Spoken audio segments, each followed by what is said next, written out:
Hey everyone, Michael Anthony here.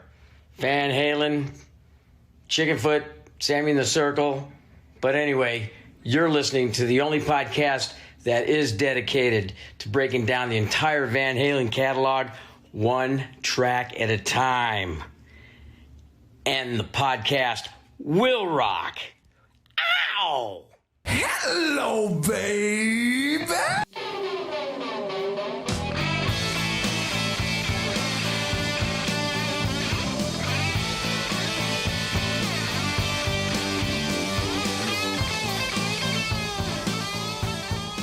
Hey, what is up, all you rockers, rockettes, and everything in between? No discrimination here. You've joined us for a new edition of And the Podcast Will Rock. Welcome back to the show, everybody. If it's your first time joining us, how did you go this far into the show without backtracking first? But if you did, then I will say welcome. You've got a lot to catch up on. And this is what we do here. We are the show that dives into the catalog and discography of one of the greatest rock and roll bands of all time, Van Halen. And we do it one track at a time. I am your co-host, Mark Kamier. With me, as always, Corey Morissette. Corey, how we feeling, dude? We're feeling cold. We had a massive dump of snow and freezing rain here today. I think it's cold and snowy everywhere in North America right now. According to our Discord, and you'll understand why when you hear all the manifestations tonight. But I'm here. I'm done my work week. I'm ready to rock and roll with one of our all-time favorite guests, Mark Kamier. Why don't you work your magic and introduce our most popular guest to everyone else? I shall, but I must say, what I'm hearing is that Pontucky Phil is a liar. Is that what you're trying to tell me over there? He was this week. Well, it's warm enough, but we had another foot of snow and some freezing rain on top of it. So. Ugh. All that meant was I couldn't travel for work today, so I'm here with my whiskey. I'm taking my whiskey home, and I'm ready to rock and roll all night and party every day. This is a Kiss show, isn't it? Yeah, it's a kid show, all right. Yeah, that's how they roll in Saskatchewan. You've been warned. But enough about that. Joining us on the show once again, as Corey said, the most popular guest on the show, without a doubt, Kelsey, aka Kelsey Van Halen. Welcome back. Yay. Hi, it's so good to be back. I missed you guys. I listened to the live show that you guys did after the fact. I was very jealous I couldn't be there, but it sounded like a blast. And also, it was 65 and sunny here today. So, Well, I tell you what, Kelsey, we have now finished off Van Halen 2. So March's live show is going to be Van Halen 2. If you have any dates that might work around your schedule, send them my way, and we'll try and plan it for that night. so March 8th is a Friday night. It's my birthday. So that's just a suggestion. That would be fun. You're going to hang out with us losers on your birthday? Oh, come on. And talk Van Halen? Absolutely. Absolutely, I will. There you go, folks. March 8th, we'll be breaking down Van Halen 2 live on the interweb. We'll double check with that because March is we'll see. We'll see. Mark may have a gig. Fun, though. Yeah. No, yeah, but yeah, I would love to. I was like listening to it, and then I watched it on YouTube, and I was like, God, I had a great night, but I was like, I would love to be there. It looked like so much fun. So. It really was. Yeah, I know somebody was giving our boys grief for it being a long show and having too big of a panel, but fuck them, fuck the haters. We're all about just getting on a call with our friends and talking Van Halen. That's what we did, Right. and it was a blast. Look, I thought it went by a lot smoother than some of our other live shows. That's so true. I don't know why people are complaining. A lot less editing required on the OU812 show than some of our other shows. So Exactly. So goes to show you, but you can't please everyone. I can't please everyone, but the ones that we do try to please, the enthusiastic ones, still remain enthusiastic, and we appreciate you. And I'm talking to you lurkers in the chat right now, so thank you guys for being here, as always. Corey, what's going on in the world of Van Halen news via Van Halen News Desk? Oh, we got all sorts of things. Of course, not all of it positive, as per lately. Let's talk a little bit about Sammy Hagar and Wolfgang Van Halen's band, Mammoth, WVH, playing at the Music Cares event. To honor one John Bon Jovi. Sammy, I believe, did You Give Love a Bad Name. And Mammoth. Of course he did. Yeah. He really wanted to do Wanted Dead or Alive, I hear, but they talked him into You Give Love a Bad. I believe Orianthi played guitar with him on that one, which would have been pretty cool. That's cool. And then Mammoth played Have a Nice Day. Oh, yeah. Oh, I watched that video. They absolutely killed it. Oh, I bet. yeah. I bet they did. All right, David Lee Roth. You know what? He's been in the news a little bit, guys. I'm not sure if you've heard this. My lord, David Lee Roth. Yep, he different kind of story behind why Van Halen's final studio album is not on streaming services. Basically, once again, blasting Wolfgang, blaming him for all of his own problems. I thought the quote of the week went to Sammy Hagar, who at that Music Cares event just kind of said, I detect a tinge of jealousy. But when it comes to David Lee Roth, maybe because, I don't know, Wolfie has a career and Sammy's getting a lot of press for the Best of All Worlds tour. And no one's really talking about Dave, so he's just got to talk a lot of shit and try and just besmirch everybody and keep his name in there. I don't know. No one knows why he's doing this. And as we had Darren Paltrowitz on the show, he's like, no one in Dave's camp knows why the hell he does what he does. But yeah, he basically said, because Wolfie, this was your album and it stunk and nobody bought it. That's why it's not on streaming services, and they didn't want to pay the lawyers for it. It's just the typical horseshit he's been spewing, ruining his reputation with Van Halen fans lately. I know on the Discord, Chaz especially was one of them who just said, I'm fucking done with this guy. Like, it hurts. Yeah. I think I tweeted when I think whoever put it, I think it was the Van Halen news desk. I literally was like, every time he posts one of these, I like sigh. I'm like, please just stop. Yeah, no kidding. I'm like, please, I can't keep defending you. Like, please stop. No, I mean, he honestly at this point, deserves no defense whatsoever. He just be talking over there. Yeah, and like, oh yeah, that guy. We also have to bear in mind, Dave's getting old, and I mean, he's old. He's been old for a while, but he's getting older. And sometimes when people get old, their mind slips. And it's not as if Dave's history, shall we say, of recreational things hasn't been damaging probably to the brain. So you put all that together and it just makes this perfect spiral of a shitstorm. And Dave, we've talked about this, Corey, we've talked about it a lot. Like Dave's going to do whatever he's got to do to make sure his name still stays relevant. And as long as the name of Van Halen, doesn't matter who it is, as long as the name of Van Halen is being muttered and talked about into, the ether, as it were, he's going to have something to say about it, especially if he's not the focal point of said Van Halen chat, and now people are talking about Wolfie because Wolfie has put out 2 back-to-back albums that are spectacular, and he's building his own Van Halen legacy. And God forbid, Dave can't have that because he's not involved. And it's all ego, and it's all just this egomaniac gone absolute chaotic awry, and that's what, we can appreciate the music that he put together with the brothers and with Michael Anthony and such. But we can also separate the fact that, these albums, they're great. We love Van Halen in all aspects, but fuck that guy. Just, to hell with him. Like we can be done with him. So my curiosity goes towards, I wonder how people are going to vote now when we spin a Roth era tune. Like, are they going to vote the same way, or are they going to feel a little bit differently? That's not to say that I think that the percentage of Sammy votes are going to raise any higher, unfortunately, as much as I wish they would. But now I just wonder if people are just going to be like, nope, I'm sick of Dave right now. I don't even want to give him a thumbs up. So, but I guess we'll find out. But all that to say, to hell with him. Scott Everett in the chat says, Sammy should have just tried no comment. Wouldn't that have been a nice to step above the fray? Not really Sammy's style. And I think maybe he's trying to defend himself and even Wolfgang a little bit. Like, this guy's coming out of nowhere. It's like, and I know Sammy's taking his shots too. But everyone's, Wolfgang talks shit. I don't think Wolfie's ever really, he just kind of pointed out, like, the contract expired on a different kind of truth. We're trying to get it back on. But there's some in the camp that are making it difficult. And you can kind of put 2 and 2 together. And that's really all he said. He didn't really say anything bad about Dave. Math. Yeah. Right. It's like, I'll give you 3 guesses. You'll only need 1.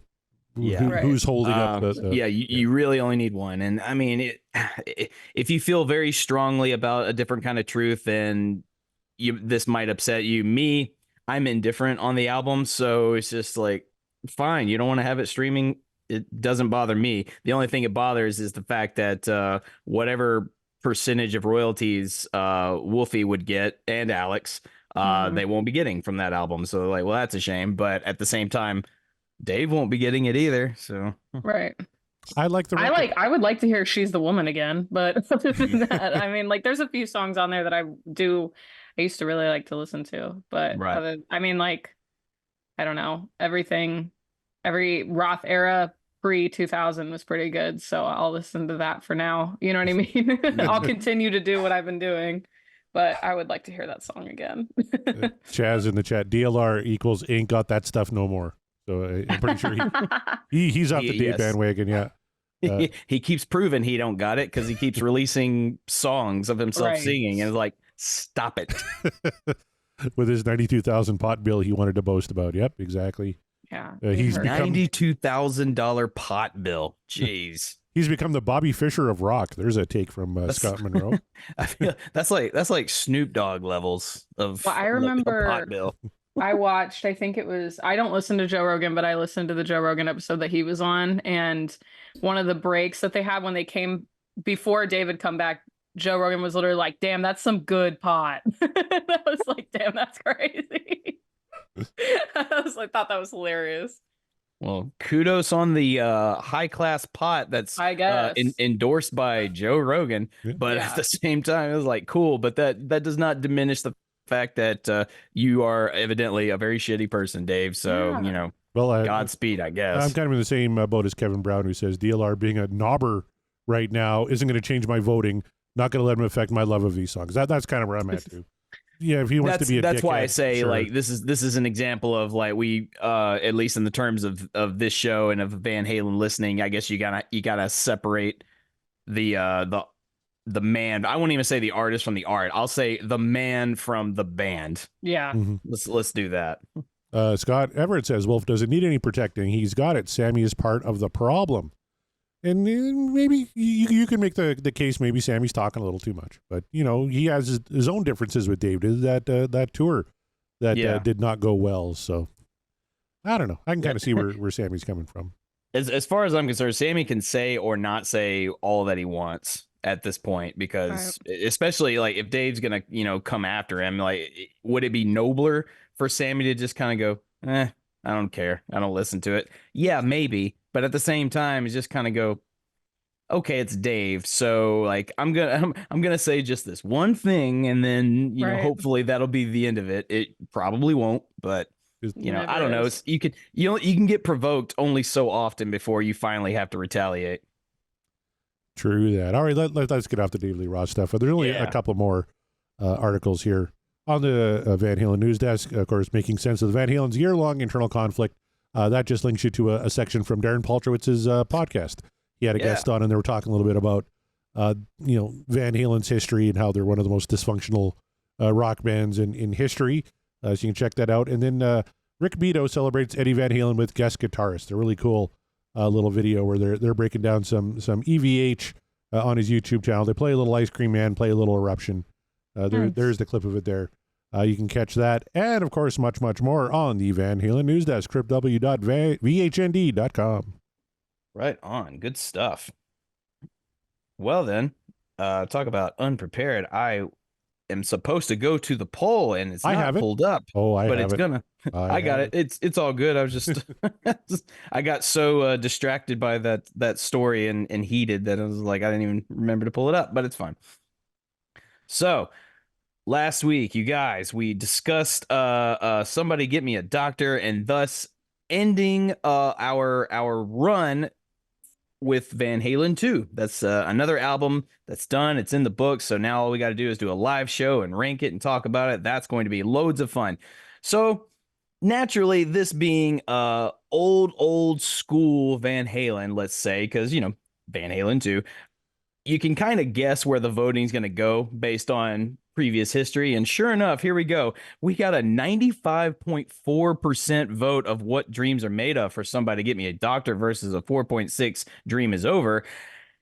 And Corey, we talked about the song. Like we both really enjoy the track. It still holds up. It's fire, as the kids say these days. So I'm not shocked by the positive voting. What I am shocked about is it seems like a high percentage of downvotes, and I know a lot of people are not going to be happy about this. What are you surprised by the voting outcome? This is about where I put it. I figured it was going to be in kind of the low 90s.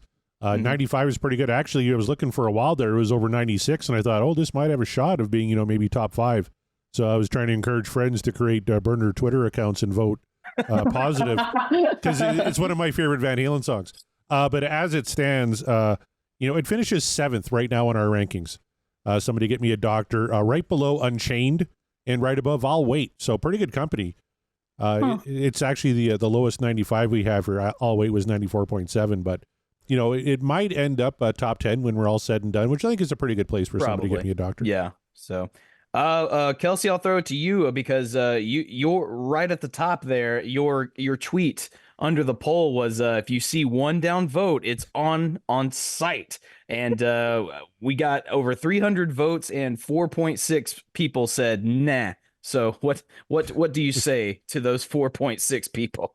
I don't know how you could not like this song. That's how I feel about it. I like that right after the intro when the riff kicks in. I remember the first time I heard this song, it was in my car, and I literally was like, what the fuck is this? I was like, oh my God. Like, that riff is so full and just like heavy, like as in terms of like Van Halen to me. Like, I think not heavy as in like music terms, but like, oh my God, that riff hits you like a train. Like, it's like, oh my God, this is, I don't know, I love this song. So that's why I said that, because I'm like, I don't know how you could not like this song. Like, I guess whatever, but like every time I put that on, that song makes me go at least 20 above the speed limit. So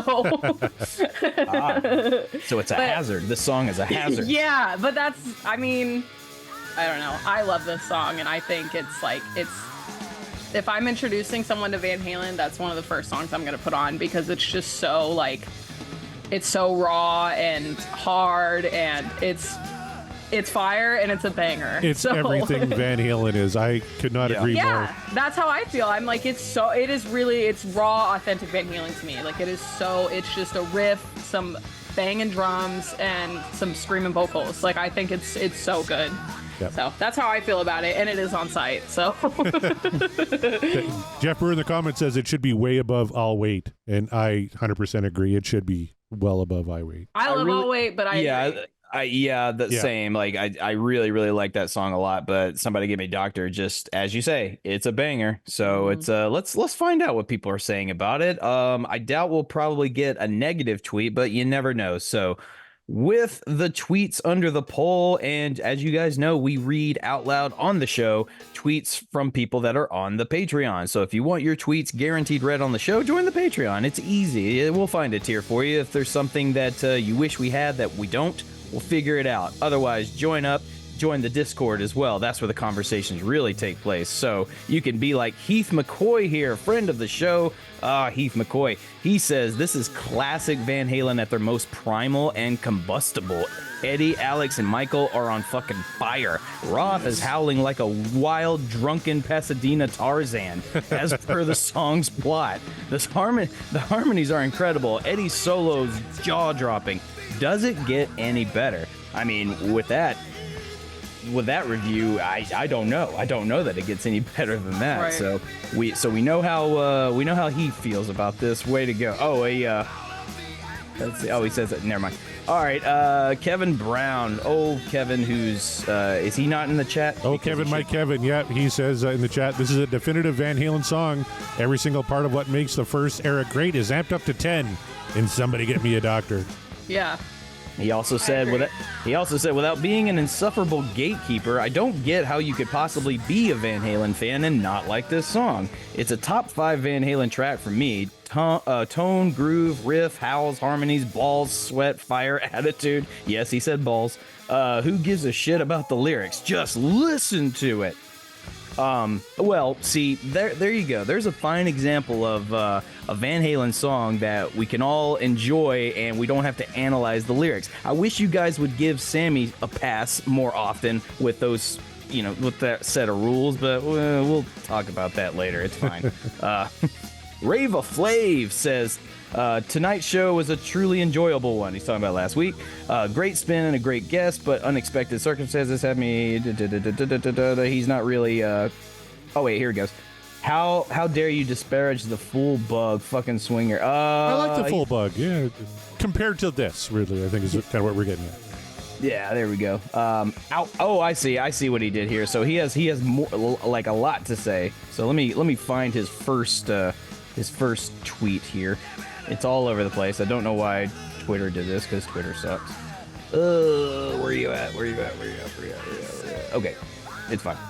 The bridge, that valley in the song, that's Ed, Mike, and his bum and Al's hi-hat noodling right before Ed's lead, but before Ed's lead, a train whistle, a fucking train whistle. Who makes that work? And more importantly, who gets away with that? In 1976, Blue Oyster Cult made do with a cowbell. Want to know why? I'll tell you. It's because only Van Halen had the cojones to let simmer down now and wait 3 more years to bring in a train whistle. Ow, yeah, ow, oh, woo. I assume that's supposed to be a train noise. That's what dreams are made of. My work here is done.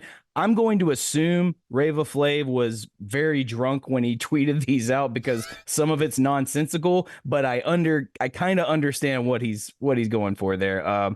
So sorry if my reading of that was lackluster. I was very confused trying to make it out, but thank you, Rava Flav, for your words. Let's see here. We go Scum and Rose in the Discord. Moving on. Davey Lee Smith says, bring on the heavy artillery. That's all I have to say about that. Hashtag what dreams are made of. So yeah, keeping it very short and sweet. Brad Gould says, quintessential Van Halen sound, amazing guitar, driving rhythm, spectacular harmonies, and a great lead, but poorly aged singer. Hashtag what dreams are made of. Yeah, poorly aged indeed, Brad. You are not wrong about that. Our friend Scott Everett says, an absolute hard rock masterpiece. That riff just sticks in your head and does not let go. The harmonies are pitch perfect. One of my absolute favorites live over the years. Trolls should be put down for downvoting this one.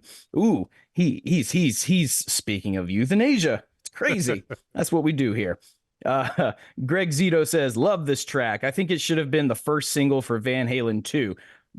Do you agree with that, Corey?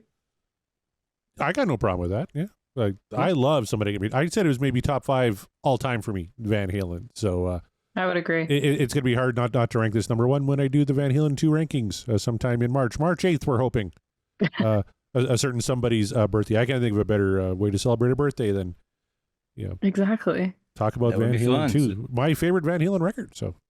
Yeah, so that's it for the tweets. We're gonna head on over to the Discord where the real manifestos happen here. So speaking of Scott Monroe, here he goes. He says this party rocker is so far beyond what dreams are made of. It's overloaded with greatness. For me, the magic is in the simplicity. A straightforward everyman lyric with a classic catchy as hell chorus. Musically, it's a roller coaster that captures the madness going on in the head of our whacked out narrator. There are lots of fun Van Halen rockers, but this one is just pure joy. It's a tight smash and grab track, clocking in at just under 3 minutes, and it exudes wild energy that instantly puts me in a good mood. Really hoping they bust this one out in the summer on the Best of All Worlds tour, with Mike Anthony doing stellar job on lead vocals. God, that'd be great. That would be so cool. Is it the best track on one of Van Halen's greatest albums? I'm wrestling with that question, like the rest of you, as we ponder our Van Halen 2 rankings. But I think it's got a hell of a shot. DOA is on that record, too. Beautiful Girls is on that record. Yeah, I mean, yeah, I mean, you and I, we love this album so much. So, yeah, that one's going to be a challenge for sure. Let's see. Josh says this song completely rules guitar wise. My holy grail for guitar tone. Nice. This represents genius in the way that it should be defined. Nothing to be added and nothing to be taken away. This started my journey on chasing and trying to capture and emulate Edward's tone. I was a desperate man seeking a desperate fortune. I scoured anything that was available. Shots of his pedal board, amps and settings, pickups and swapping out magnets. I went as far as degaussing pickup magnets on my refrigerator door. Somebody Get Me a Doctor was an appropriate title for my obsessive tone chase. I'm sure I found the proper ingredients numerous times, but a key difference was in the hands. Yeah. Through this process was self-discovery through inspiration / perspiration and acceptance that my own path was more important than trying to follow someone else's. I will always look at Somebody Get Me a Doctor as a standout in my own journey and genuflect at the altar of Edward's genius. I see what you did there. I like it. And that's awesome, man. That's it. I think that's ultimately what all would-be professional musicians try to do, right? They try to chase the thing that brought them into that started them on the path. They're always chasing it because if they chase it, they feel like maybe I'll touch some of that success that this person, this band, this thing has acquired. So in the process, you're going to find your own way. So that's beautiful. I love it, Josh. Good stuff. All right, our buddy Chad says, I really want to downvote this because of all the DLR nonsense that has been going on lately. Yeah. But I upvoted the song. But make no mistake, Mr. Roth, you are a bottom shelf douche with an expiration date long past. Hashtag only the good die young. Edited to add that Dave's voice and attitude do make this track. When I watch Mike sing it, there is definitely something missing. Understandable on all fronts. Yeah, I mean, Mikey's gonna sound the way he's gonna sound. He's gonna sound good. But if you're gonna listen to that song live, like now, and expect Mikey to sound like Dave, you are setting an unrealistic expectation. And that's not because Mikey can't sing. It's because Mikey can, and Dave can't. So that's what I'll say about that. But yeah, either way, I think he's going to sound really great if they do this song live. We don't know for sure that they're doing this live for the tour, right? We don't know. No, they're rehearsing right now, but no set list or anything have leaked or anything. Gotcha. Well, here's hoping, because I really want to hear what that sounds like. I would love to hear that. Me too. Yeah. Are you going, Kelsey, to the Best of All Worlds tour? Well, hopefully I'll work that show. So fingers crossed. So yeah, that'd be awesome. It'll be right in there. Oh yeah, that's what I did last time. So that is what. That's right. Fingers crossed. Yeah. Looks like you had a good time last time Sammy came through town. Oh yeah, I'll be there for sure. All right, just a couple more here. Chaz Charles says, David Lee Roth has lost the right to hold the esteem in my mind space that he once did. His true character is malignant, his behavior a betrayal of all that he stood for in my rock and roll soul. His lies, contempt, narcissistic venom, and selfishness are not what I want in my ultimate party band. The party is over. I should have listened to others, but my blind allegiance is officially over. Love, no longer a Dave guy. He broke my heart. So I wonder if that means, Chaz, that you downvoted the song. Because if you did, cool, but I'm not sure. But I get it. See, this is a prime example of what I was talking about. I think due to Dave's character, it might influence how the voting goes for, the 14 songs we have left. So it might. You never know. It might, or it might not. We'll find out. And then lastly, our buddy Jeff Brewer says, Somebody Get Me a Doctor. Van Halen 2 was the third Van Halen album I acquired after 1984 and Diver Down, sometime in the summer of 1984. This song was one of my least favorite on the album at the time. A little over 2 years later, after I started messing around on guitar, this song became a certifiable monster. Everybody has great things to say about this song, so I'm going to agree with all of that without repeating it. And now I'm going to focus on just one part of the song that personally gets me pumped up every time I hear it, Ed's bridge, or lead in to the solo. Ed was such a master of the volume knob, the way he slammed the volume off, hit a chord, then swelled it back up. True. Keeping perfect time pounding out that riff. I've seen tribute acts cheat on that part and use a volume foot pedal to recreate those volume swells. Much less talent / effort. Aw. I mean, you're not wrong, but at the same time, it's like, look, man, It's Eddie. you got to do what you got to do, right? Right. So that little section right before the solo, which is also great, is such a great example of Ed's ability to play exactly what my mind wants to hear. Yeah, without you even knowing it sometimes. Like, you don't know what you want to hear. You just know you want to hear a good Van Halen song. And then Ed just sort of seeps into your deep subconscious and go, is this what you had in mind? You're like, I guess it was, because I love it. So there you go. There's the manifestos, as it were. And like I said, you guys, if you want yours guaranteed read on the show, join the Patreon. It's that simple and that easy, and it's that fun. So, Corey, now what do we do? Well, we got a couple of Chaz answered your question. You asked if he actually downvoted the song after his manifesto. He said he could never downvote that song. The song is all of them, not just Dickie Lee douchebag. Which, Thank you amen, for clearing brother. that You're up, exactly. Chaz. I appreciate it. Dickie Lee douchebag. I'm gonna start using that. That's hilarious. All right. Well then, if there's nothing forward, it's time to do our not favorite thing, but our second favorite thing. Everyone, grab your glass, say it with me, and take a drink. It's time for manifestations. Woohoo! 4-time manifester right here. I'm wearing my Yes. Manifest Club T-shirt because I called my Cheers. shot last week 4 times now on the show. 4 times. In 119 You're a 4-time champ. episodes, Mhm. I called my shot. So you can get this in her. Make sure you get, like when you call your shot that many times, you get a complimentary shirt. That's right. And you know, while you're at our T Public store, get the Kelsey Van Halen design too that we have on there. Cheers. But There that you means go. we have to manifest again here tonight, Markimeyer. So do you want to go through the Discord, or do you want me to? Well, I have the Discord popped up, so I right. figure why not? But I tell you, this one's easy because the majority of it is the same song, Yes. manifested by everybody. Scott Monroe wants Summer Nights because he could use some warmth now in the dead of winter. It was actually warm today, so you can come borrow some of ours if you want. Chaz said he wants Summer Nights. He was gonna do Josephine, but realizing that Kelsey was gonna be on the show, Scott suggested to give you a break on that one. So he said, Thank fine, you. Summer Nights. So that's 2 for Summer Nights. Josh also wanted Summer Nights with an interesting picture. If you want to know what that is, everyone get on the Discord and go check that out. It's hilarious. Let's see. Jeff Brewer also wants Summer Nights because he's jumping on the Scott Monroe bandwagon, but also they just want the song.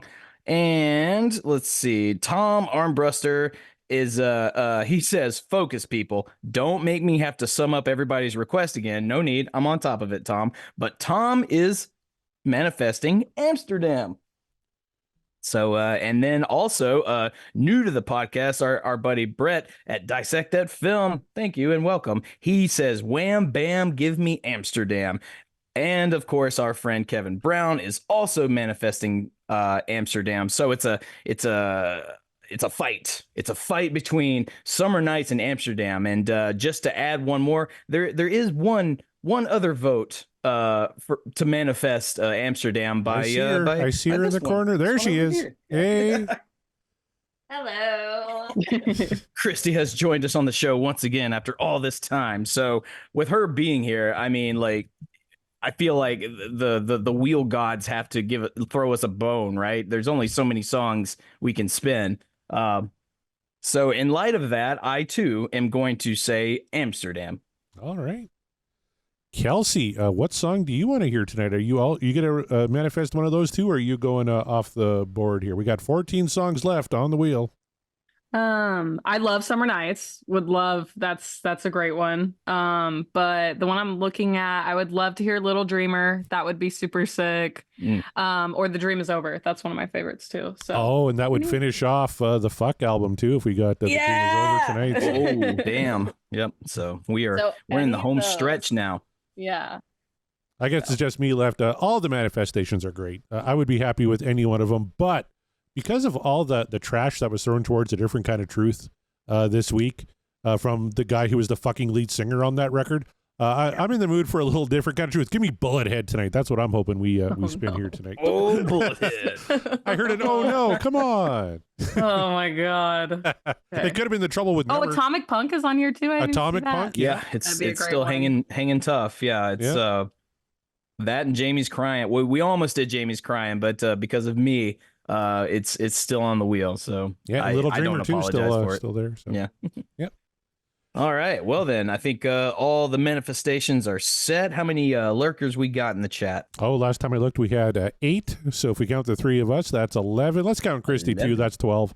There you go. I'm going to shuffle the fuck out of this. 1, 2, 3, 4, 11 and 12. I'm If you shuffle the fuck out of it, it's only one song.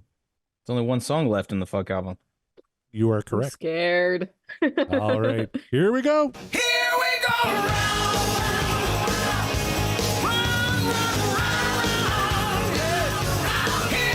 Oh, did I do it 2 weeks in a row? No way.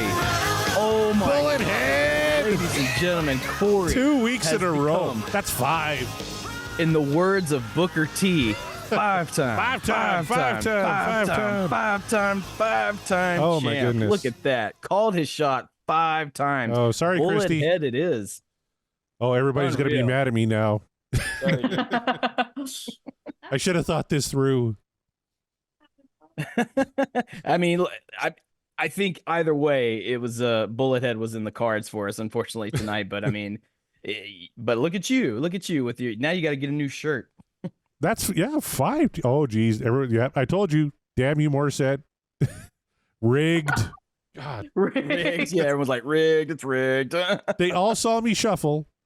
They all. did, Oh, yes. God. I can confirm there's no rigging. He's pushing a button and it just spins and then stops when it decides to. So All right. Well, because I have to bring up my old iTunes app because I have Oh my a different God. kind of truth on CD, and I ripped it into iTunes. You guys talk amongst yourselves while I bring up Bullethead here.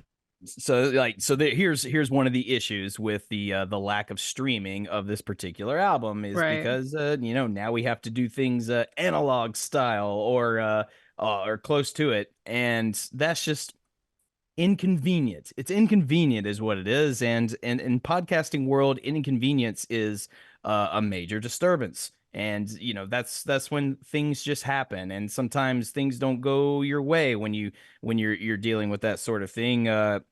Should I keep rambling, or I mean I can keep going. Keep I can rambling. Keep rambling. It's fine. So let's see. Kelsey, what are you hoping to hear? Let's say that you do get to work that show for the Best of All Worlds summer tour. What are you really just hoping? You're going to be right there.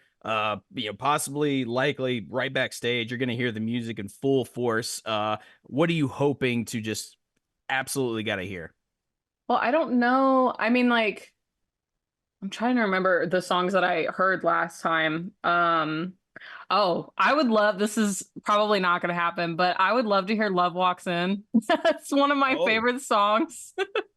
And I think I would burst into tears if I heard that song. So that's like just something like so out of the realm that I think of possibility that I think would be so cool if it did happen. Now when I think, because I don't know if he's gonna play any day. I know he's gonna play some, but I can't I don't know what it'll be. Yeah. Other than the hits. But other than that, I'd love to hear Black and Blue. That would be a great song to hear. Mhm. That's one of my favorites of the Sammy era. So yeah. Either of those would be super cool. Yeah, that's kind of it's part of the fun, but also I guess if you're like us, the frustration of like, God, what is he gonna do on this particular tour? He says he's gonna do Van Halen era tunes. He's bringing in Mikey with him. Mikey's gonna sing some of the Dave era stuff. Like, okay, but which ones? Right. I assume Jump, although they right.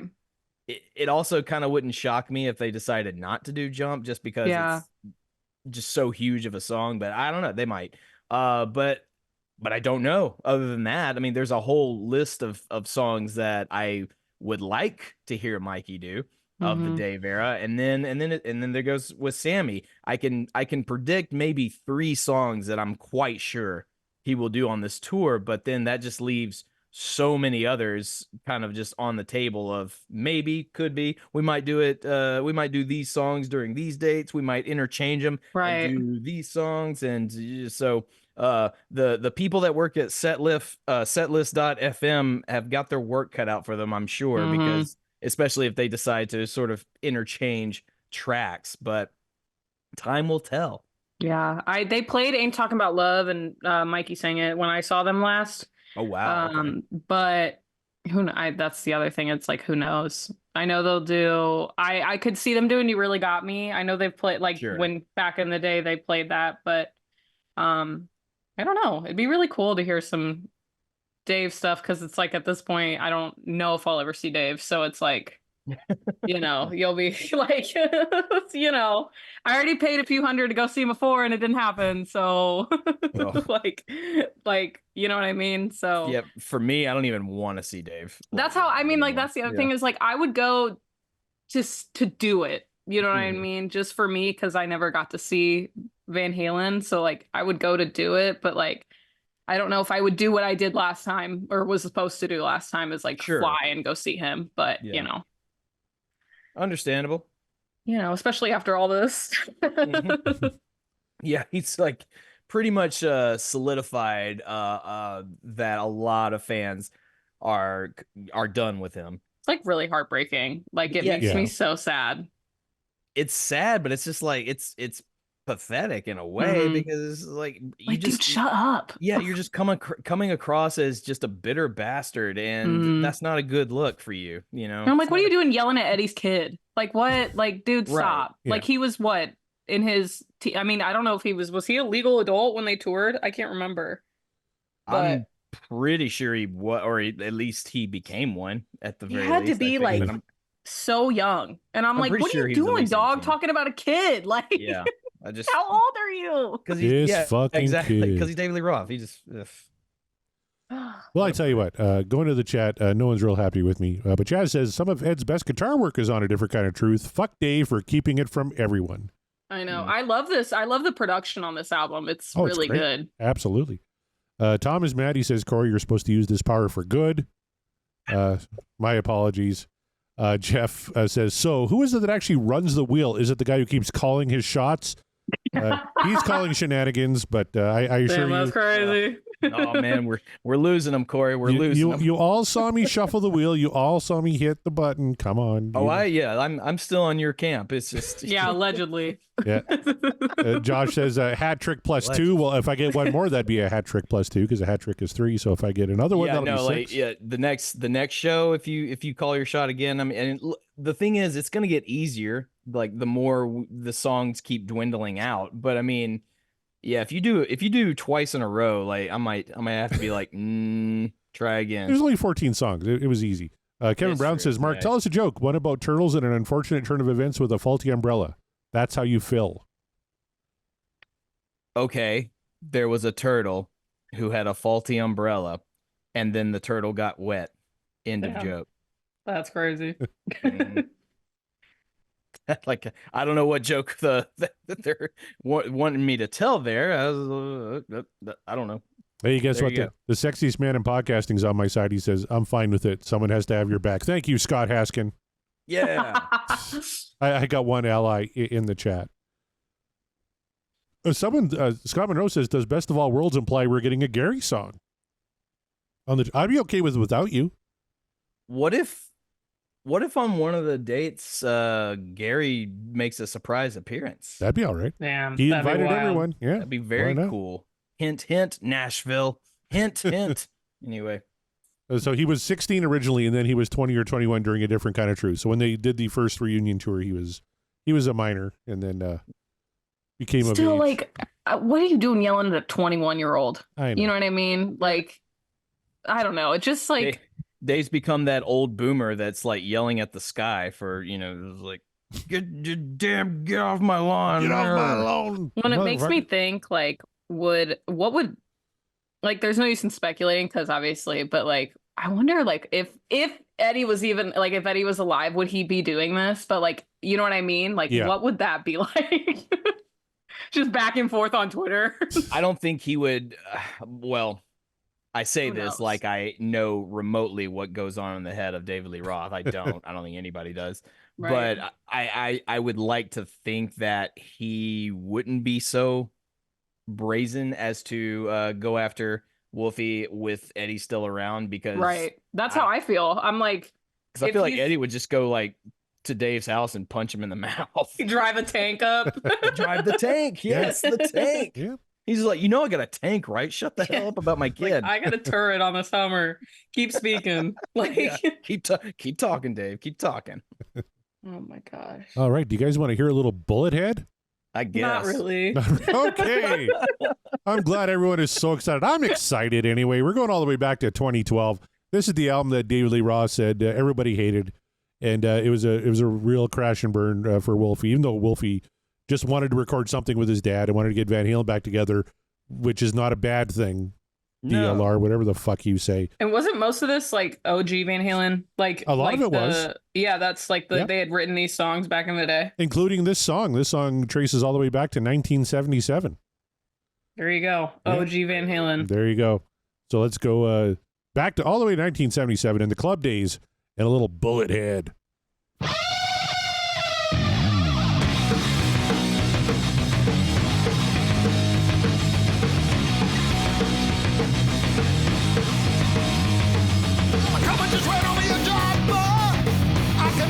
Pain. If everything is coming your way, you're facing the wrong lane. Bullethead, by the moon until you're crazy dead. Bullethead, got a different kind of truth. Bullethead, yes, you are in danger. I just like you. All right. My karma just ran over your dogma. It seems like the kind of bullshit lyric, Dave Lee, just trying to find something that sounds cool together that means nothing. Mark, you're muted. Yeah. So y'all want to keep talking about Sammy's stupid lyrics? Go ahead.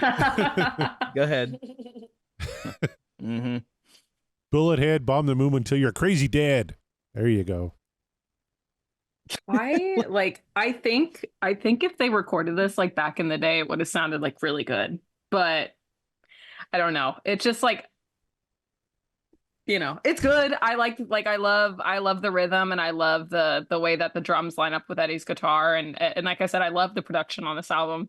But I just feel like, I don't know, I feel like it would have sounded a lot better back in, you know, the 70s. Oh, yeah, like especially with David, early 80s, for right? Sure. What the hell is a Bullethead anyway? You're in danger. I drive just like you. That's all you need to know. Oh my God. Scott Ever in the chat says, great riff. This was the most strained Dave sounded on A Different Kind of Truth. And he does sound strained here. Like, vocally, it's not his best performance. Then you get into the fucking live album they did from the Tokyo Dome, and he just sounds like awful. He was probably high as shit when he went into the booth. And so, like, he's barely got his voice intact. And he's like, I don't know, I'm just making shit up on the fly. Freestyling. Yeah. That's essentially what this is. Like, seriously, okay. I'm just not gonna stop on this. Like, I seriously, all of y'all that rain down on Sammy's lyrics so hard and insist that Dave is the better lyricist, you take a good look at this fucking song and you tell me exactly what he's trying to say. All right, you know, if we're talking overall, he's the better lyricist, but Dave definitely has his stinkers, and this you can put, I think, right up there. I'm just saying, we got, like, call it fairly. That's all I'm saying. Like, call it fairly. Oh, lyrically, this is as bad as almost anything Sammy's ever done. I agree. Yeah. And Scott Monroe in the chat says, you can really tell Dave can't keep pace with the trio. I agree. Yeah. Because the music's kicking, right? And Dave's, struggling, to put it mildly. All right, let's keep going.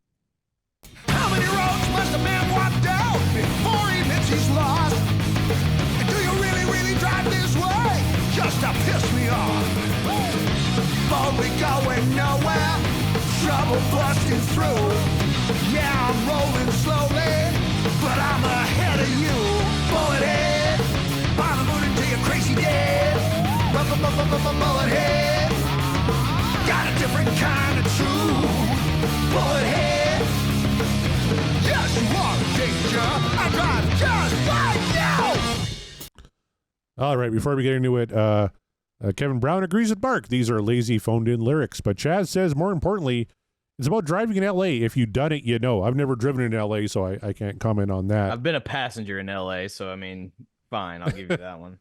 Jeff Brewer is a defender of the lyrics. He says, these aren't horrible lyrics per se. Kelsey's right. The song would have sounded better in the 70s. I think the biggest reason being, I think Dave would have sounded better.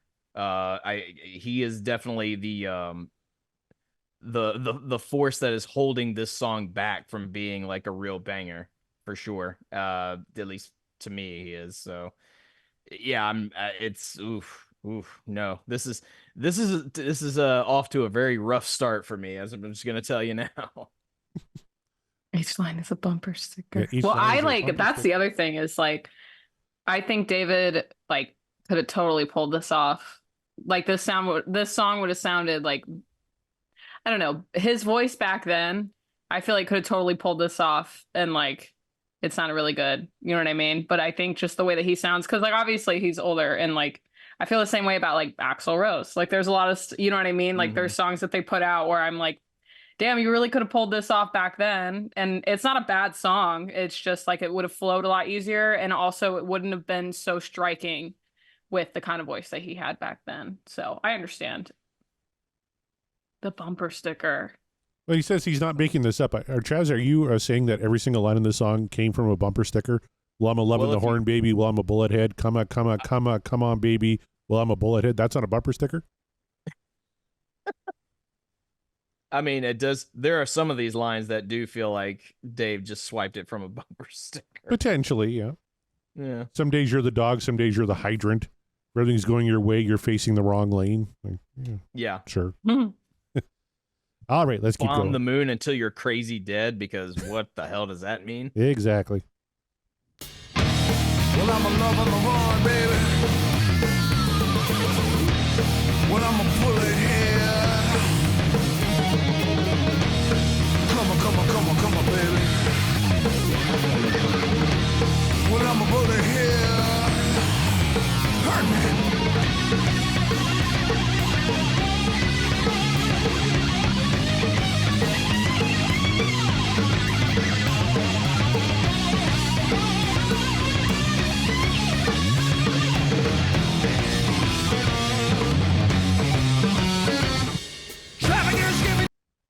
All right, what do we think of the solo, folks?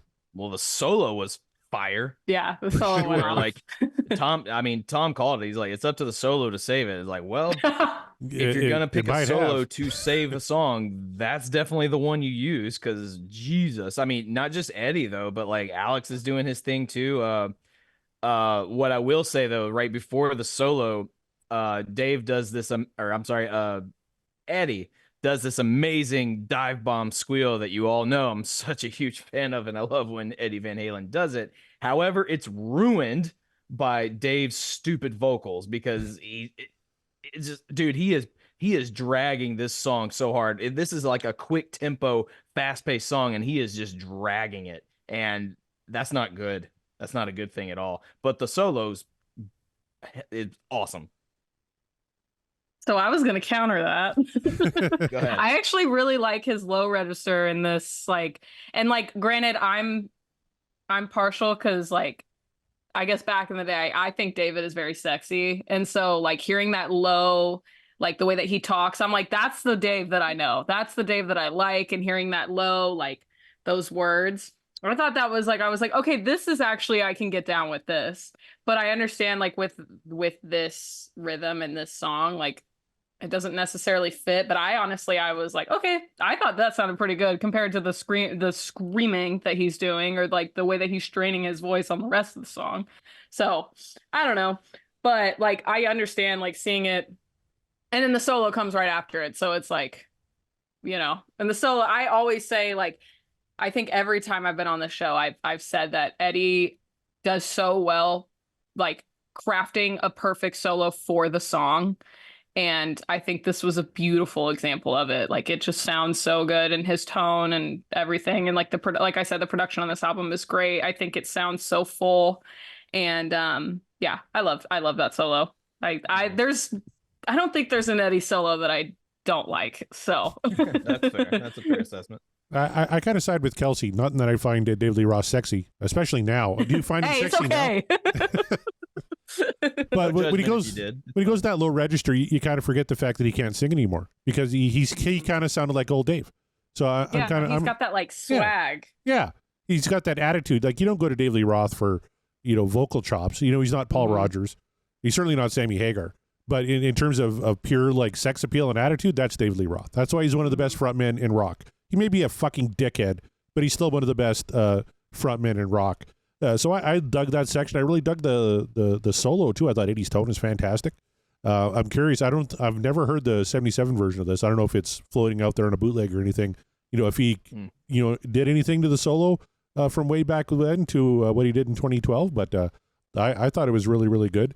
Kevin Brown still not convinced, though. He says, a song about being pissed off in traffic cribbed from bumper stickers.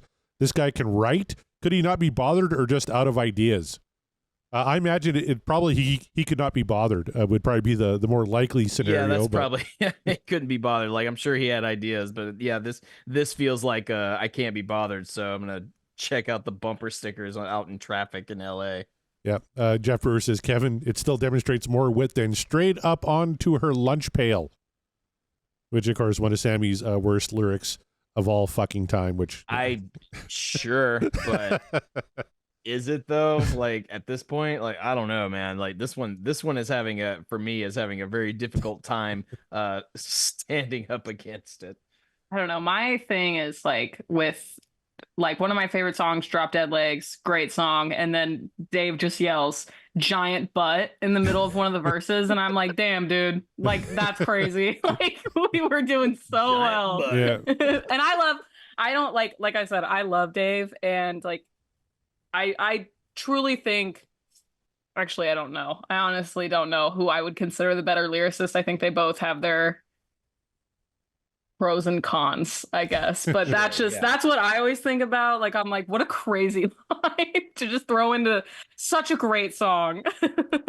It's true. And now we have Chaz, who earlier was ripping Dave Lee Roth to no end, defending him in the chat. He says, Kevin Brown, each lyric in the verse you will find on a bumper sticker. It was a concept. I can't believe I'm defending the asshole, but that's what he did, just like on Secrets, which Chaz will point out he did the same with Hallmark cards on Secrets, which Kevin says, and we slammed that song too. We just want consistency, people. Yeah, I don't know what the fuck he's talking about in that song either.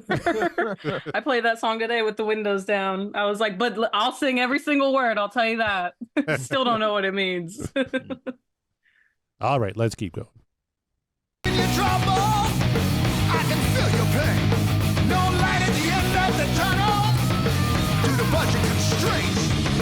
Some days you're the dog, some days you're the hydrant. If everything is going your way, you're facing the wrong lane. Bullethead, burn the moon until you're crazy dead. Bullethead, got a different kind of truth. Bullethead, yes, you are in danger. I drive just like you.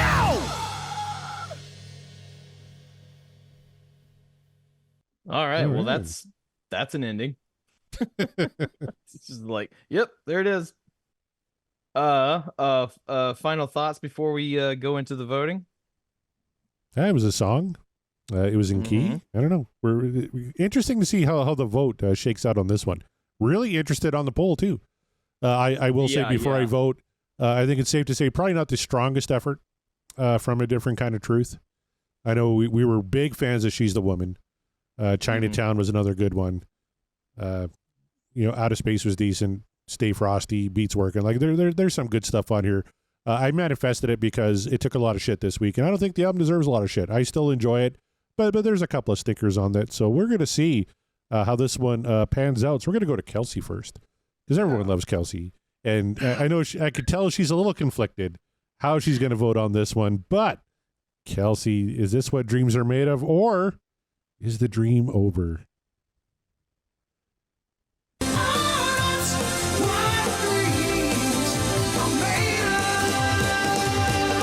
Oh, can't hear it. I can't hear it either. Why can't you guys hear that? I don't know. It's weird. Anyways, No, I it's played the not. clip. You can talk now. Okay. I was like, I don't know when to start. I don't even know how to defend this. Um, like I said, like I think back in the day this would have really crushed. And I don't have the heart in me to downvote one of these songs. But like I think Eddie sounded like everyone else sounded great. And like I don't think Dave sounded bad. I just think like however old he was here, it's like this is a very young song. And I just don't think that I don't think he could really sell it. And but like everything else about the song I thought was really good. Like I loved Eddie, I loved Alex, and Wolfie sounded great. So I thought it was very full. Like I said, I love the production on this album. And like it has potential. Dave has potential. So, but yeah, I mean, I would put it on. I'd be like, all right, just don't listen to the lyrics, which is, I mean, sometimes I'd be doing that with Dave songs too. So, you know what I mean? Like, I'm like, it goes like you could see me. I was dancing through it. Like, I was like, oh, this actually, so.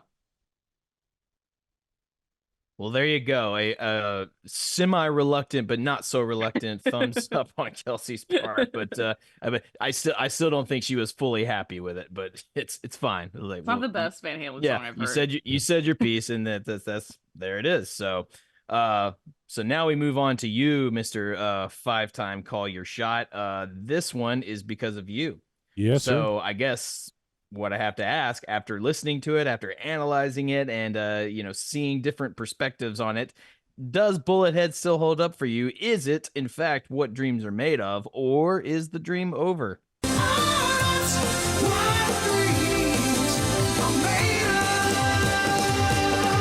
What's great is that the two people on the panel have no idea how I know, voted. like, I'm not even gonna know. But everybody in the show and on the stream currently knows I voted what dreams are made of, but barely. I'm kind of with Kelsey on this one. Dave's not great on this. We all know this, but there's a couple of clever lines. To me, it's all about the music. I love good, hard, chugging Van Halen. We kind of get that here, kind of old school Van Halen. The solo was fire. The band sounded great. Yeah, Dave brought it down. It's certainly not the strongest effort on A Different Kind of Truth, but it was just passable for me. So, on a scale from 1 to 10, it's like a 5.5. Which is what dreams are made of for me, but just barely. So that's 2 in the affirmative here. Mark Kameyer, let's see if you're going to make it an even 3, or are you going to be the contrarian that you would love to be? Is this what dreams are made of, or is the dream over for you here tonight?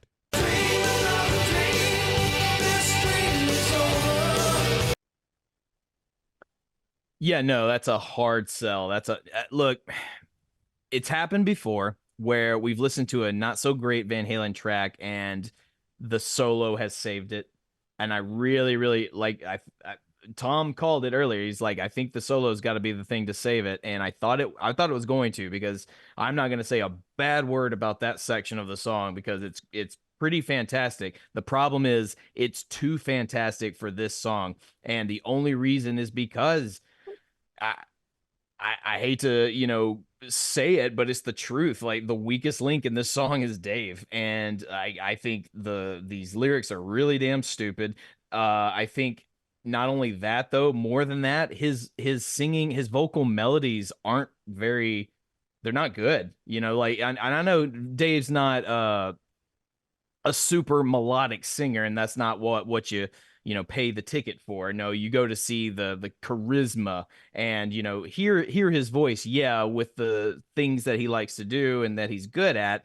But also, I felt none of that in this song. Like, and honestly, it was a tough hill to climb because I've been very lukewarm on A Different Kind of Truth in general. But then this song it should have been a banger. I think that's what I'm most upset about. This should have been a banger because musically, it's it's crazy good. You know, it's like, it's very just push forward. It's got that drive that Van Halen's really good at doing and really bringing it. And man, the guitar work that Eddie is putting out is pretty impressive. And but the deal is, I am so distracted by just the blah mehness of what David Lee Roth is doing. It just like it was uninspired. It was not fun to listen to. And then reading the lyrics, it's just like, this to me felt like, wait for it, this felt like a Van Halen 3 song to me. And you guys know how I've been feeling about Van Halen 3. Apologies to Gary, because this one's not on you.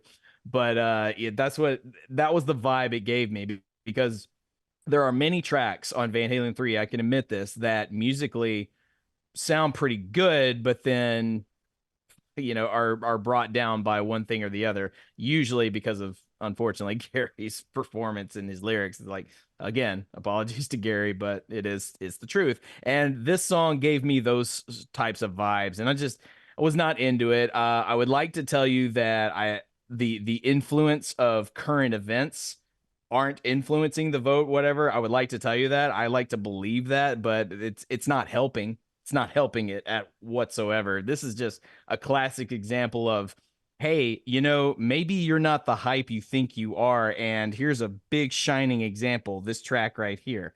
And so yeah, for me, no, the dream is definitely over for Bullethead. And I know you guys were way nicer about it than I was, but it was just, I couldn't do it. I wanted to, but I just couldn't. Well, you're not alone. Kevin Brown in the chat says, wow, you're all are nuts. This is so far below average Van Halen. I'd put everything on the first 4 records, the 6th, and most of the next 4 ahead of it. I mean, I'm not gonna argue against him. I'm with Kevin on that one. I mean, it's just like again, musically though, like if you took the vocals out of it and this was just an instrumental track, like that shit would be just blazing hot. Yeah. Or as Kelsey said, if this song had been done in the prime of the band, or even just like early prime, you know, like maybe they could have come up with vocally could have come up with something a little bit more intense and a little bit more you know, inspired and charismatic, but because it wasn't, and because of this era, or the 2012 era rather, and just Old Man Dave, just you can just hear and feel his lack of enthusiasm. Well, I tell you, Scott Everett kind of sums up my point, which was, it's not one of my favorites on A Different Kind of Truth, but I still dig it. And that's kind of how I was. Chaz Charles says, this song actually captures a lot of how Roth puts it forward on stage. Not worried about keeping up, doing his own thing over the top of everything else. The music is killer, Ed and Al. Yeah, can't argue that. That's a fact. Yeah, definitely won't argue that the music is killer, but like I said, for me, all the other factors just couldn't overcome it. So nope, dream is over. So how do you think the poll is going to shake out this week? It's a Dave track, which tends to do pretty well, but A Different Kind of Truth. If I go back and check our rankings, the highest ranked track on A Different Kind of Truth currently is Stay Frosty at 82.5%. So pretty low for Dave tracks. But everything kind of ranges in the 70s. The only 60s we have is Honey Baby Sweetie Doll was 63.5%, What Dreams Are Made Of. Tattoo was 70%. And then everything else was kind of in the mid to high 70s. So where do you think Bullethead's going to rank? I think Bullethead's probably going to rank semi high as far as A Different Kind of Truth goes, for the fact that I don't think a lot of people are going to downvote it because it's good enough for a lot of them, or like even if it just barely makes the upvote, that's still an upvote. And that's, you know, I think a lot of people are kind of feel like that. It's like, well, it's not my favorite, but you know, the music track's pretty good, so sure, but just barely. Or you know, it's like, you know, I dig that song, it's fine. And or people are like, I want to downvote it, but that solo was just too good, can't downvote it, so just barely upvote. So I think it's going to go like that. I think it's not going to which one did you say is 82%? 82 currently is Stay Frosty. Stay Frosty, yeah. I don't think it's going to beat Stay Frosty, but I think it might be close to that. You know, I'm going to predict right in between Tattoo, and Honey Baby Sweetie Doll. I'm going to say 67, 68%. Because Honey probably Baby more Sweetie Doll accurate, was yeah. 63, Tattoo was 70. I like Tattoo probably a little bit better than this one. So I'm going to pick this one about 68%. Yeah. This should not be above 5150, and if it ends up being above 5150, I'm gonna burn it all down.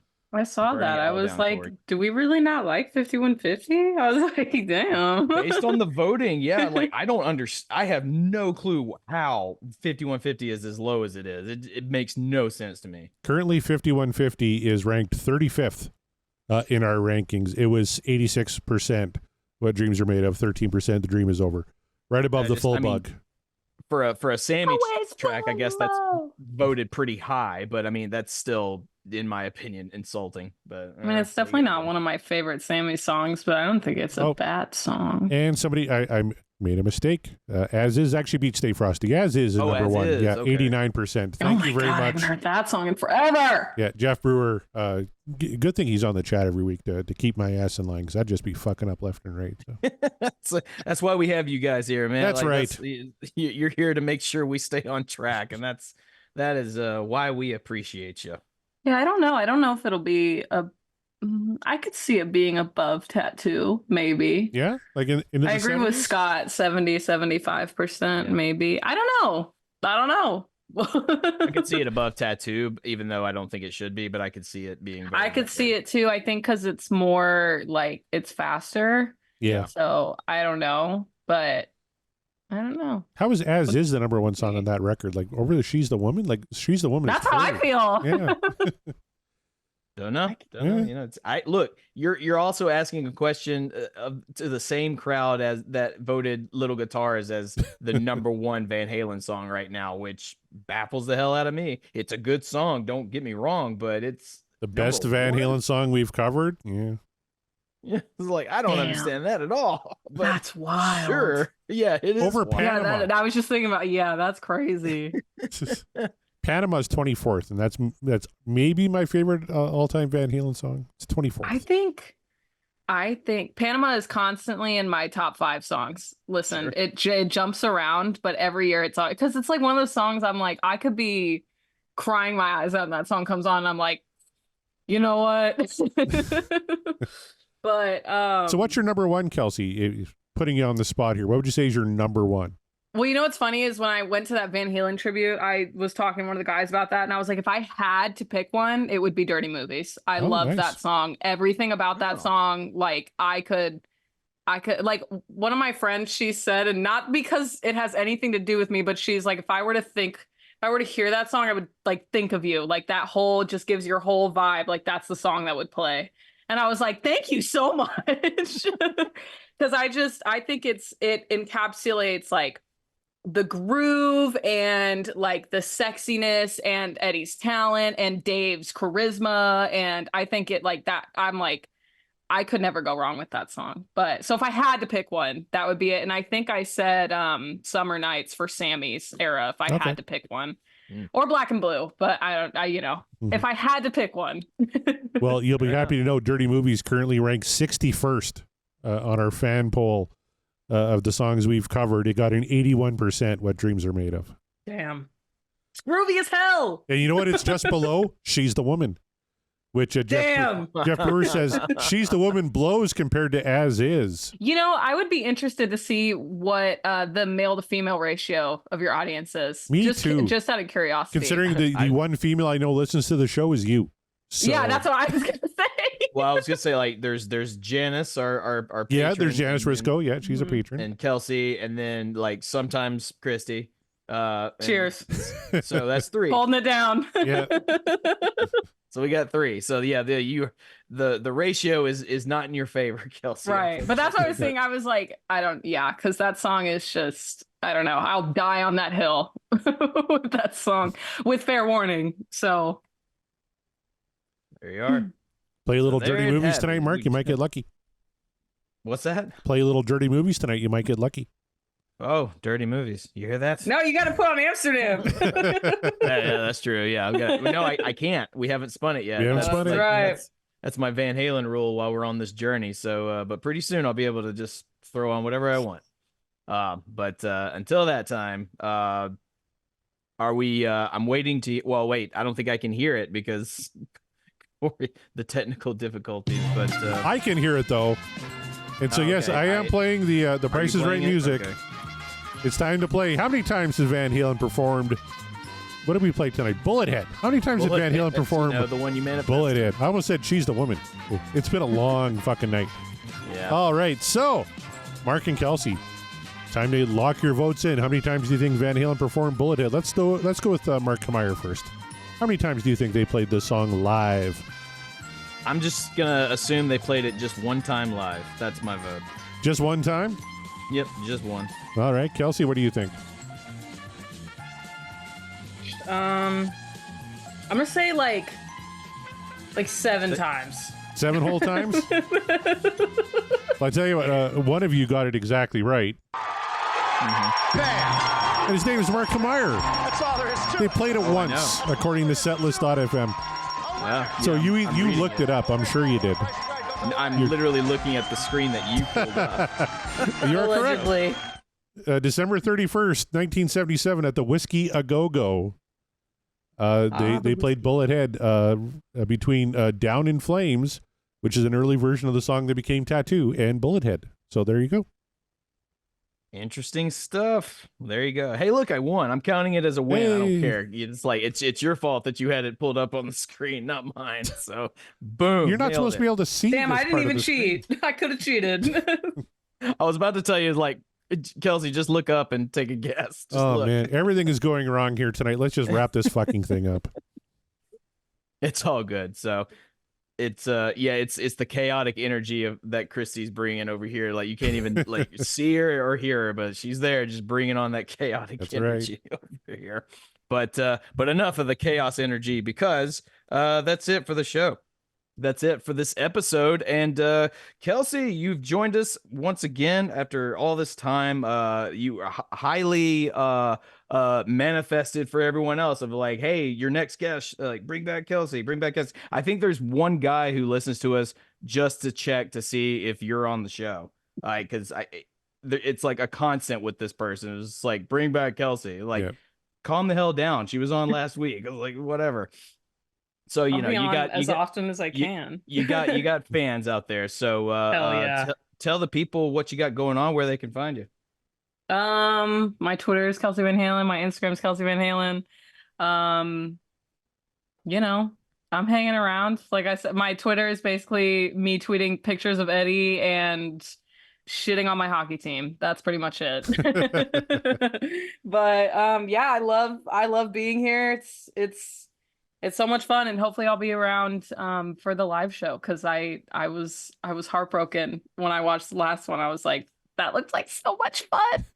So, but yeah, no, I'll be nagging you again because I need another song. I'm like, I've been manifesting all these songs and I've not gotten any of them. So I'll don't worry, you'll hear from me again. It'll get easier because now we're down to the last 13 That's in right. the catalog. So we 13. We are coming down to the wire. So yeah, the shooting your shot will get much easier. We might have to make a cutoff point after 5, Corey. So congratulations, you did it. You got the No more manifesting from you. Yeah. So if you guys, you have 13 more opportunities to try and catch up to Corey's 5 gold club. I don't know if we can do it, but take a shot. What So are you there at, it Mark? is. Are you 2 or 3? I don't remember. I'm at 2. 2? Okay. I don't think I'm at 3. Well, wait. Didn't recently no, I think I'm just at 2. I But think you're if just at 2.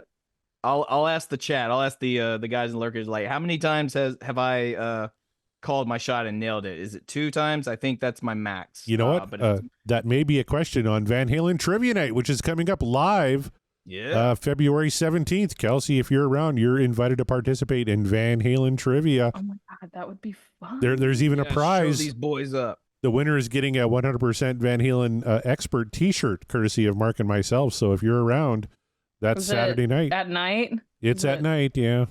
Oh, I'm available. Oh, there you go. You guys can I compete just checked against my Kelsey. schedule. Hell yeah. All right, February 17th. That's going down. That's gonna be a lot of fun. I know Kevin's been working overtime getting that quiz ready. Oh my God, He's doing a that'd be lot of fun. dirty things too to try and stump everybody. It's going to be a lot of fun. Dirty things. Oh, Oh, you have tease. no idea. What a tease. Love it. I love it when I'm teased that way.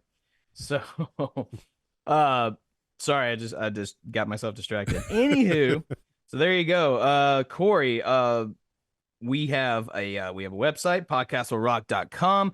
Go there to find all of our backlog episodes. Also, the link to our T Public store, as Corey mentioned. Get your Apologies to Gary shirt. And hey, if you have been keeping up and have been calling your shot, then get yourself a Manifestations Club t-shirt that Corey's got on right now. So get all of it. But continue to build my Apologies to Gary army, because I want us to be legion. I just want a mass audience out there wearing these shirts so that Gary will see them and go, what the hell is that about? And you'll have to direct him to the show and be like, please come on the show and talk to us. I have so many questions for you. Real. And because we're fans, that's all. So it's all love. But yeah, do go over there and do that. And hey, like I mentioned earlier at the top of the show, we have a Patreon. I say it every week. I'm going to keep saying it until we can't anymore. Join the Patreon, because as Corey and I dwindle down this particular chapter of the show, it doesn't mean that it's the end so far. And that means that there's going to be a lot more, I think, Patreon exclusive things. So you're definitely going to be, you're going to want to be a part of that. And don't take my word for it.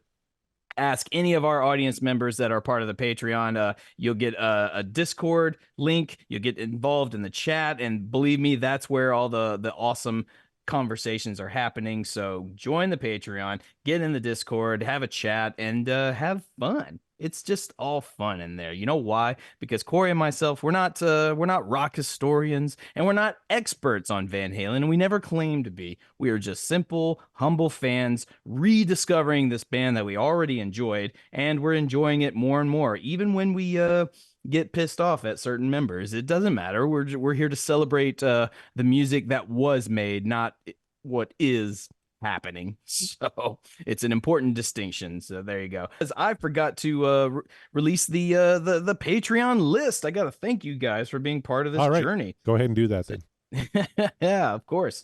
I mean, we're not professional podcasters either. We do the best that we can, and sometimes technical difficulties happen. But you know what's not difficult? Reading off the list of our patrons here, like Matt Lacoste, Nate from the Deep Purple podcast, Rava Flav, Josh Caldwell, Greg Zito, Michael Griffith, Chaz Charles, Sean McGinnity, Kevin Brown, Per Lineker, Scott Monroe, Ryan Powell, Jeff Brewer, Tom Armbruster, Scott Everett, Heath McCoy, Janice Risco, Brad Gould, Michael Triplett, David Lee Smith, Chad Pollock, and new patron, Brett Parker from Dissect That Film.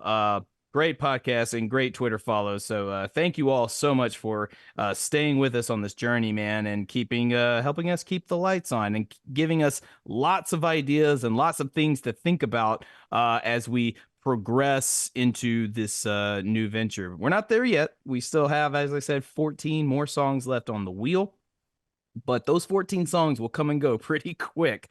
But have heart, because we still have live shows to do. We've already finished Van Halen 2, so we got to get down on that live show. We'll do that soon. Very close behind that, I don't know. I think it's likely 1984. I hope to God it's Van Halen 3, just because I'm ready to rip that Band-Aid off, and I really don't want that to be the last song we cover in this iteration of the show. It would be somewhat ironically poetic, but at the same time, it would not be fun. Unless, of course, you guys continue to build the army of Apologies to Gary shirts, and he does see them, and he joins us on the show, and it's like, well, now we have to talk about Josephina. It's the last track of that album. So Gary, please come on the show and let's have a discussion, my dude. But all in due course, though. But again, like I say, so much fun conversations and a lot of great stuff happening in our Discord. And the only way to get in that Discord is to join the Patreon. So do that. Corey, you're on. I tell you what, Scott, one of the Scotts in the Discord, Scott Monroe, I believe it was, put a demo of Bullethead from the Atomic Punks in our Discord. So I can't bring up Discord on my computer now for some reason, but become a patron, join the Discord, you can check that out and get an idea of how Bullethead would have sounded in 1977. All right, but that music only I and the patrons can currently hear could mean only one thing. It's time to do the pod roll. Podema, here we go. We're going to talk about all of the great shows on the Deep Dive Podcast Network, including a couple of shows I have archived right now. They're all done. Backtracks Aerosmith Revisited and Backtracks theme music. You can also check myself at Kevin Brown doing the Ultimate Catalog Clash, breaking down an artist's discography every season. This season is 1990s Metallica. We're actually going to record the side D of Reload after I get off the call on this one, and that'll wrap up that season of the Ultimate Catalog Clash. So check that show out. And then we have Kevin Brown at the Tom Petty Project, Kevin and Randy Woods at Seaside Pod Review, Scott Haskin did the Uriah Heep Show, The Magicians Podcast, that's currently archived, Nate and John at the Deep Purple Podcast, The Simple Man at Skinnerd Reconsidered, Rye at Sabbath Bloody Podcast, Terry T-Bone Matthew at T-Bone's Prime Cuts, Paul, Joe, and David at In the Lap of the Pods, that one's wrapped up as well, Andy and Matt at Hawk Binge, Eric and Jonathan at Maiden A to Z, Daniel and Josh at Diary of the Madman, the Ultimate Aussie Podcast, Ben and Sam at Universally Speaking, the Red Hot Chili Peppers Podcast, George and Hetty at the Judas Priest Cast, Clay and Rye at North by South Podcast, Greg and Jonathan at So Far, So Pod, So What, Quinn and Volume for All, Sam, Nick, Steve, and Mark at the Rock Roulette Podcast, Chaz and Greg at Regarding Lulu, Chaz and Shats at Rush Rash, Chaz and Wolfie at Regarding Rogers, and our good buddies, the Sean Geek and Fast Red Podcast, the DLR Cast, the Bogus Otis Show, Booked on Rock with the legendary Eric Senich, You're All Doomed, a Friday the 13th podcast, Dissect That Film, Three's Company to a Rewatch podcast, and a new show by one of our patrons, Mr. Scott Everett, is doing a show called Rewind to 1984. Check that out wherever you get your podcasts from. And of course, Pod of Thunder, the recognized symbol of excellence in rock and roll podcasting. This last week, they just started February. Songs in the vein of Lou Rawls. So if you want to get tender with your lady, turn into Pod of Thunder this month, and you might see a little action. And that is all the podcasts you should be listening to.